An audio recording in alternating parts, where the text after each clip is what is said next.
안녕하세요. 자비로운 조한씨입니다. 지난번 영상을 제가 올렸어요. 잘하는 게 없어도 잘만 먹고 산다 시리즈를 시작한다고 여러분들께 영상을 올렸었는데 정말 많은 분들이 댓글로 공감을 표해주셔서 진짜 너무너무 감사하고 감동적이었습니다. 감사합니다. 오늘은 그 시리즈의 첫 번째 영상, 이제 본격적인 시작이라고 볼 수 있을 것 같아요. 네, 그럼 영상을 시작하도록 하겠습니다. 영상을 시작하기 전에 미리 말씀을 드렸지만 이 시리즈 영상은 바로 이 책, 에밀리 와프닉의 모든 것이 되는 법 이라는 이 책을 가지고 같이 이야기를 하거든요. 이 책에 대한 얘기만 있는 건 아니고요. 이 책을 가이드 삼아서 우리가 가지고 갈 수 있는, 취할 수 있는 것들을 책으로부터 취하고 또 제가 경험했던 것들을 여러분들하고 나누면서 우리가 조금 더 현명하게 사회에서 의미 있는 사람으로서 설 수 있는 길을 찾아가 보려고 합니다. 그럼 시작하겠습니다. 우리가 처음 사회에 진출할 때 어떤 것들을 갖추나요? 우리가 갖추는 것 중에 가장 1순위는 능력이죠. 근데 저희가 능력을 갖출 때 가만히 생각해보면 세 가지를 챙기는 것 같아요. 첫째는 능력을 갖추기 위해서 굉장히 많은 시간을 투입하죠. 두 번째는 그 능력을 갖추기 위해서 굉장히 품질 높은 몰입도를 보이고요. 세 번째는 제가 원래 가지고 있는 그 능력을 갖추기 위한 역량, 그런 것들이 이제 조합이 돼서 그래서 능력이라는 어떤 결과물로 저희가 만날 수가 있는데, 이 능력의 3요소를 다른 방식으로 좀 쓰시는 부류가 있어요. 어떤 부류인지 제가 이미지를 통해서 설명드리도록 하겠습니다. 첫 번째 그림을 보시면 드럼통이 보이시죠? 자, 이 드럼통을 우리라고 한다면 여기에 물을 붓겠습니다. 물을 부으면 점점 물이 차서 마지막까지 물이 꽉 차면 드럼통 바깥으로 넘치겠죠?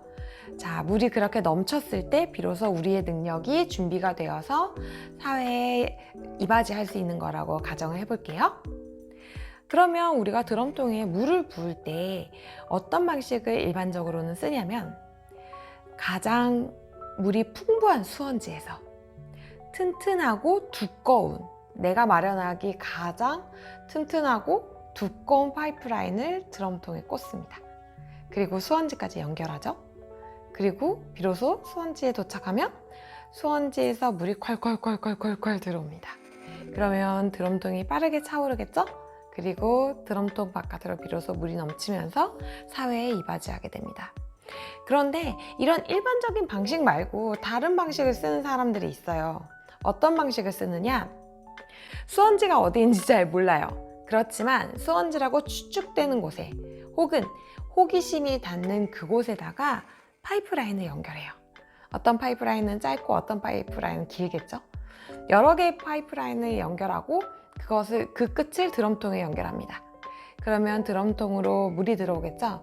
어떤 파이프라인은 빠르게, 어떤 파이프라인은 천천히 들어올 겁니다. 어찌됐든 파이프라인들에서 각자 들어오는 물의 합이 드럼통 전체의 물의 양일 것이고요. 그렇게 해서 차오른 물이 바깥으로 넘치면서, 그러면서 사회에 이바지하게 됩니다. 자, 그런데 두 번째 부류 사람들이 있어요.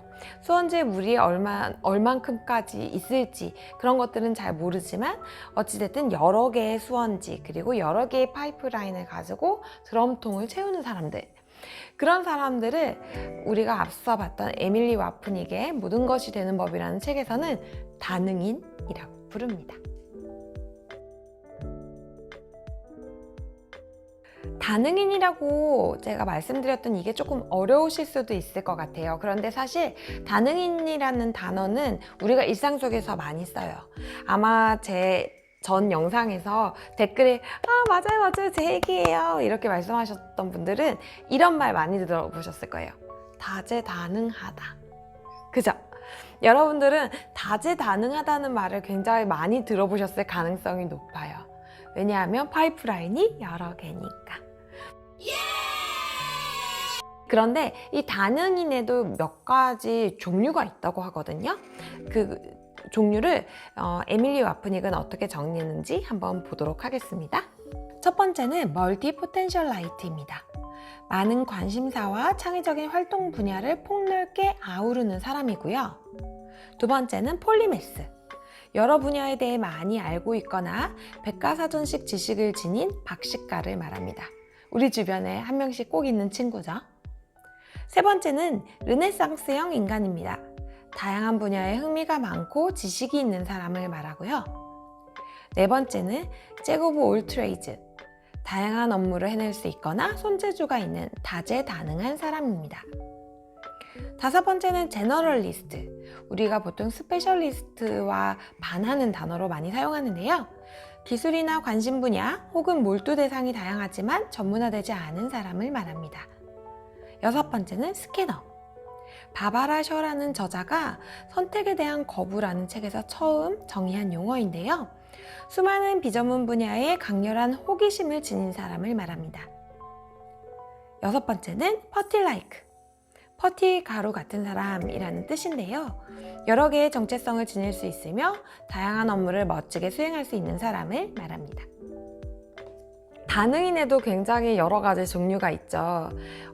재능에다가 포커스를 둘지 아니면 흥미에다가 포커스를 둘지 혹은 지식이나 기술에 포커스를 둘지에 따라서 조금씩 다 다르게 부르는 것 같아요. 그런데 저는 어떤 이런 특징들보다 우리들은 비즈니스 혹은 일을 하는 거 혹은 조직 안에서 우리들을 정의하기 위해서 올라운드 플레이어라는 단어로 저희들을 정의하고 싶고요. 짧게 줄여서 올라풀이라고 부르도록 하겠습니다. 겨울왕국과는 상관이 없어요. 우리 올라풀들은 몇 가지 어려움을 겪게 되는데요. 그 가장 큰 어려움은 사회에서 올라풀들에게 호의적이지 않은 태도로 보인다는 겁니다. 여러분들도 아마 몇 가지 경험을 통해서 익숙하실 텐데요. 그런 것들을 모든 것이 되는 법이라는 책의 저자는 불안이라는 표현을 썼고요. 이 불안감이 어떤 종류가 있는지를 이야기했어요. 분야를 옮길 때마다 겪는 죄책감과 부끄러움, 계속해서 초보자가 되는 불편함, 성공한 사람이 자신의 성공이 운 덕분이라 여기며 언젠가 이 모든 것이 무너질 거라 여기는 불안감, 주변의 시끄러운 비평가들, 그래서 네가 하는 일이 뭐야? 하고 묻는 질문에 대한 두려움. 어떠세요? 저자가 언급한 불안의 종류, 이 감정이 그대로 느껴지시나요? 저는 사실 이 감정 리스트를 보고 제가 진정한 다능인이구나, 진짜 다능인에 속하는구나 라고 알 수가 있었는데요. 이 내용들을 보시면 아마 굉장히 공감이 많이 되실 거예요. 처음 하는 일에 대한 불안감이라든지 너는 하는 일이 뭐야? 라고 물어보는 질문에 대한 불안감. 제가 첫 번째 영상에서도 말씀드렸죠. 저는 가장 어려운 질문이 직업이 뭐예요? 하고 물어보는 질문이라고. 네, 이런 것들이 저희들이 흔히 겪는 불안감입니다. 그런데 여기에서 올라풀들의 어려움은 끝나지 않고요. 또 하나는 생산성을 확보하는 데 어려움을 겪는다는 그런 문제도 같이 가지고 있어요. 올라풀은 기본적으로 굉장히 호기심이 많은 사람들이거든요. 그런데 때로는 이 호기심이 동시다발적으로 발생하기도 해요. 그러면 우리는 똑같이 24시간을 살고 있으니까 이걸 쪼개서 써야 되겠죠. 그런데 이걸 쪼개서 쓰는 게 쉽지가 않아요. 그러다 보니까 실패하게 되고 시간과 에너지를 잘 관리하지 못하다 보니까 조직 안에서도 생산성이 낮아지는 거죠. 이렇게 생산성이 낮아지는 문제는 올라풀들이 내가 가지고 있는 어떤 기본적인 호기심이라는 기질이 잘못된 건가? 내가 이런 것들을 궁금해하는 것들이 잘못된 길을 가는 건가? 라는 어떤 스스로에 대한 비난과 혼란을 하기 쉬운 되게 좋은 근거가 되고요. 자기 자신의 어떤 모습이나 정체성을 거부하게 되는 굉장히 중요한 어떤 단서가 됩니다. 그래서 우리들에게는 이 시간이나 에너지를 잘 관리하는 것이 굉장히 중요한 일이 되었어요. 여기까지 보셨으면 여러분들은 스스로가 올라풀이라고 확신하고 계실 수도 있으실 것 같아요. 근데 한 번 더 점검하기 위해서 우리가 올라풀인지 아니면 올라풀을 가장한 게으름뱅이인지는 꼭 한번 점검하실 필요가 있어요. 올라풀들은 사실 타고난 기질이에요. 그래서 그 기질을 벗어나서 살 수가 없거든요. 그런데 그게 아니라 그냥 게으름이라든지 혹은 두려움이 앞서서 어떤 올라풀이라는 어떤 그런 허울을 앞세우시는 거라면 조금 점검을 해볼 필요가 있겠죠? 그래서 제가 마련한 체크리스트가 있거든요. 이 10가지 체크리스트를 한번 들어보시고 이 10가지 중에 내가 얼마나 해당이 되는지를 한번 체크해 보시면 좋을 것 같습니다. 1. 무언가를 끝까지 하는 것에 어려움을 느낀다. 2. 회사를 다니면서도 다른 회사 혹은 직업을 흘깃거린다. 3. 즐겁지 않은 일은 하고 싶지 않다. 4. 어깨 너머로도 배울 게 있다고 생각한다. 5. 일을 잘한다는 소리를 제법 듣는다. 6. 계획하고 조율하여 성과를 내는데 능하다. 7. 3개 이상의 조금 잘하는 것들이 있다. 8. 이직을 할 때 돈만큼이나 일에서 얻는 재미를 중요하게 생각한다. 9. 하고 있는 일이 많아도 재미있는 일이 보이면 또 하고 싶다. 10. 내가 하는 일 속에서 의미 있는 사람이고 싶다. 어떠세요? 여러분들은 진정한 올라풀이신가요?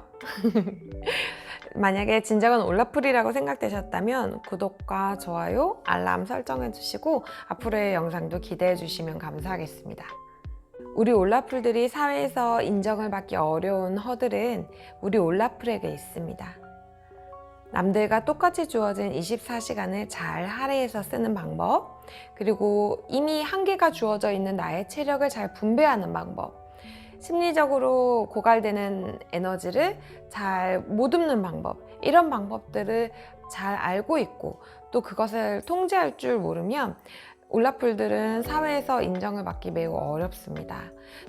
올라풀을 알아보지 못하는 세상도, 그런 세상의 시선에 갇혀버린 우리도 모두 세상을 살아가는 방법을 한 가지로 재단하는 오류를 범했기 때문이지 않을까 생각하는데요. 앞서 말씀드렸던 것처럼 삶은 한 가지 방식으로 사는 것이 아니죠. 여러분들이 생긴 그대로를 세상에 꼭 맞는 곳에 올려놓음으로써 여러분들은 더욱더 멋진 사회인으로 성장하실 수 있습니다. 자비로운 조한 씨였습니다. 앞으로 더 좋은 내용으로 찾아뵙겠습니다. 감사합니다.